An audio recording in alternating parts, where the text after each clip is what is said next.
Hey, one of the things I haven't really talked about a lot yet for me before I go into my surgical procedure is my fear of needles in medical situations. It's called trypanophobia.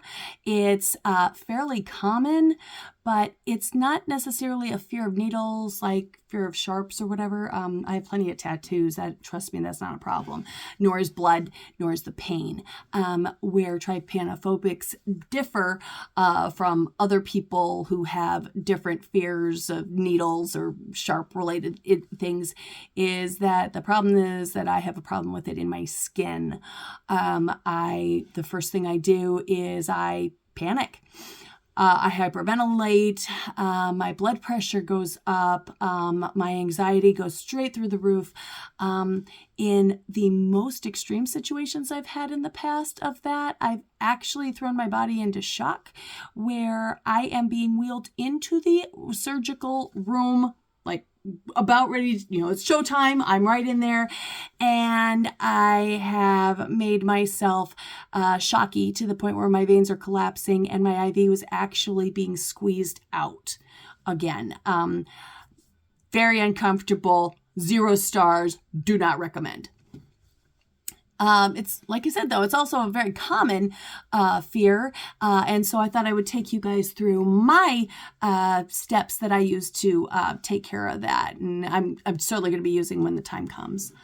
It all has to do with the pre-surgical consult, like so many parts of this do, and our conversation with the nurse and the anesthetist.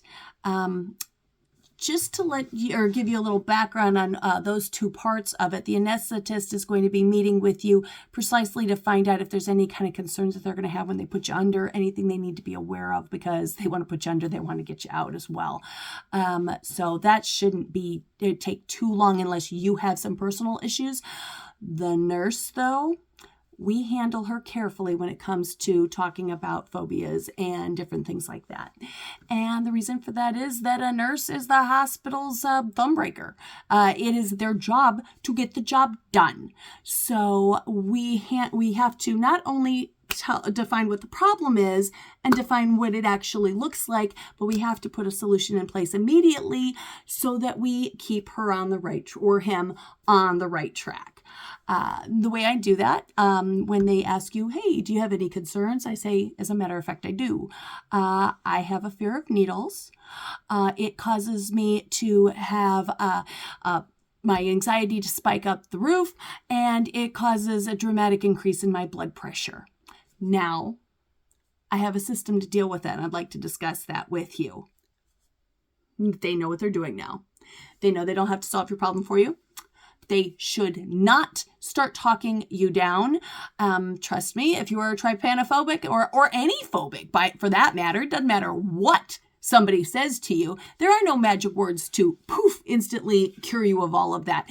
But we are talking nurses who make a living by having problems in front of them and getting through those problems. So they're going to attempt, and that's fine. That's great. Look, it's a phobia. It's not rational. Anyway, let me get back to my system. And we put them right back on that track. Now, what is this great system? I'm dying to hear. It starts with the environment that we're going to be waiting in before the surgery. For starts, big rule, no sharps are in my room. Ever until they're ready to be used.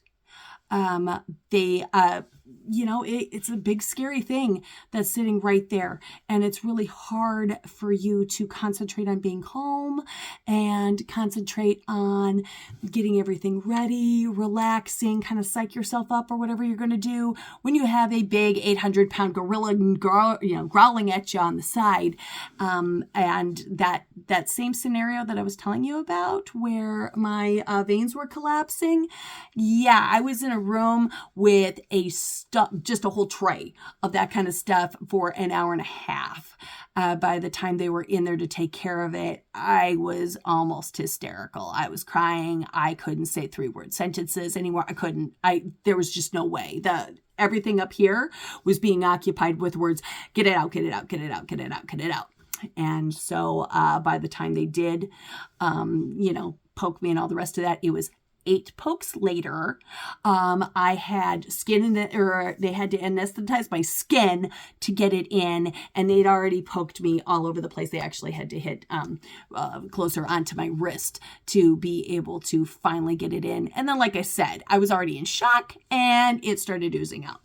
So no sharps in the room ever until it's time to use them. Secondly, I don't get a play-by-play. I don't want it. I know what's going to happen with the blood draw or the IV procedure. You don't need to tell me. I can feel the tourniquet when it's put on. I know why that's there.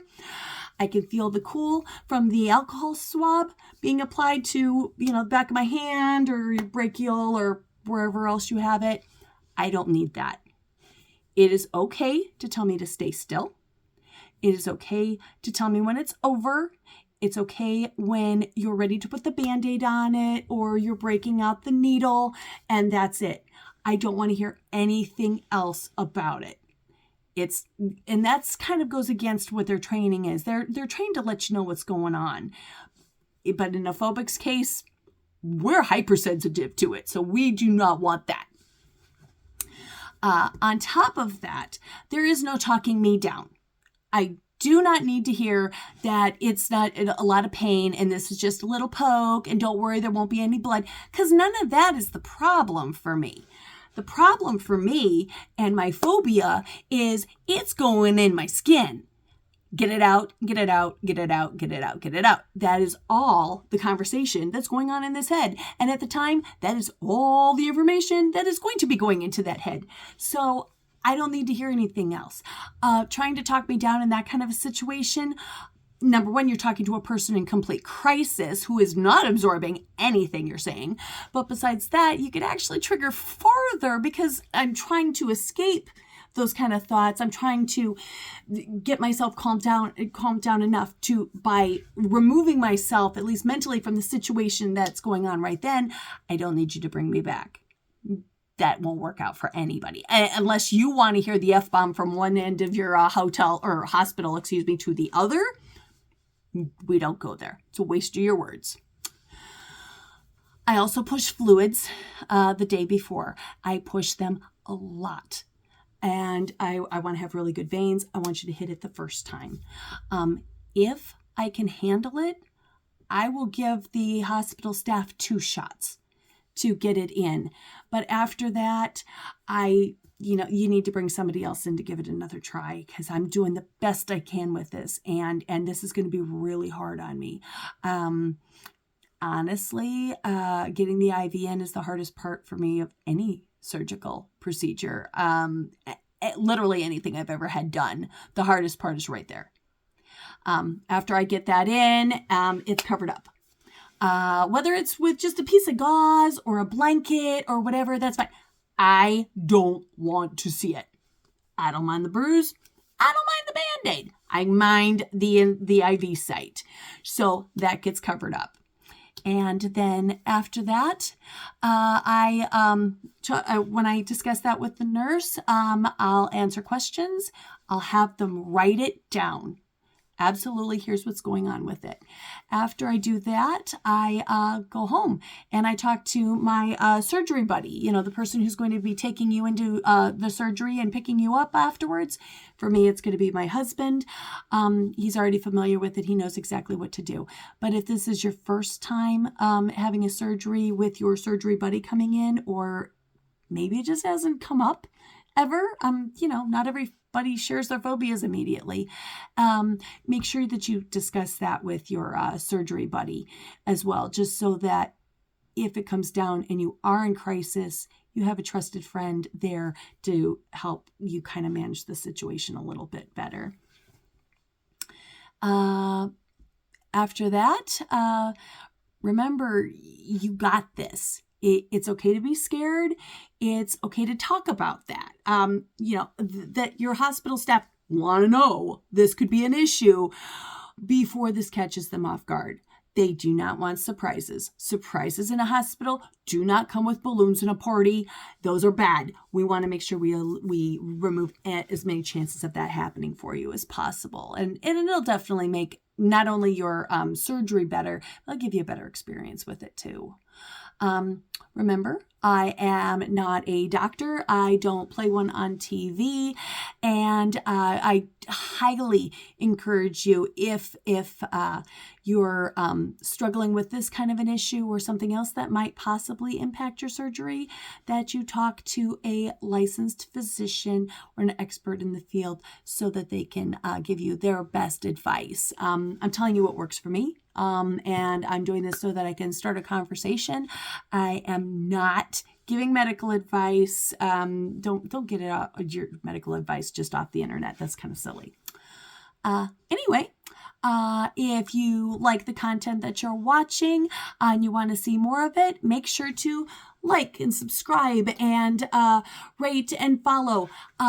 And check us out at toilandtroublemedia.com. We're also on Facebook, Instagram, and I have some hotel boutique pieces that I've also written and put on TikTok. We'll see where these go as well. Anyway, I am Jennifer Beck, and thank you for listening to my Tech Talk. Talk to you later. Bye.